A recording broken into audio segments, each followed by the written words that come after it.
ফজরের পরে পশ্চিম দিক মুখ করে 3 দিনে একটা আমল করেন, আপনার সব দোয়া কবুল হয়ে যাবে ইনশাআল্লাহ। অভাবে আছেন, ঋণগ্রস্ত, মাথার উপর বোঝা, অনেকে ঋণের কারণে বাড়িতে থাকতে পারে না।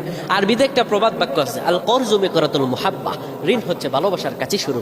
ঋণের কারণে সম্পর্ক নষ্ট হয়ে যায়, বিদেশে যেতে পারতেছেন না, দেশে আসতে পারতেছেন না, ব্যবসা, সব ব্যবসা ধ্বংস হয়ে গেছে। একটা আয়রোজি করবেন, সব ধ্বংস, ব্যবসা প্রতিষ্ঠান ধ্বংস হয়ে গেছে, চাকরি নষ্ট হয়ে গেছে। আপনি আমলটি করুন, 3 দিন করুন, আল্লাহ তাআলা আপনার সব দোয়া কবুল করে দেবেন। সন্তান কথা শুনছে না, আমলটি আপনি করে দেখেন না। ফজরের পরে আপনি পশ্চিম দিক মুখ করবেন। অনেকেই কেবলামুখী হই না, এভাবে ওভাবে আমল করি, এই জন্য হয়তো আল্লাহ কবুল করেন না। কিন্তু আমলের একটা নিয়ম আছে, প্রত্যেকটা জিনিস একটা নিয়ম।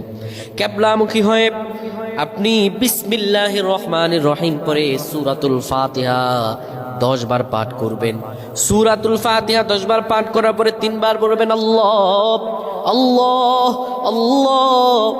এরপরে আপনি ইয়া রাজ্জাকু 100 বার পড়বেন, ইয়া রাজ্জাকু 100 বার পড়বেন, হে রিজিক দাতা।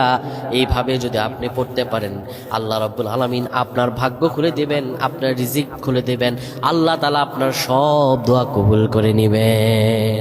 আল্লাহুম্মা আমিন।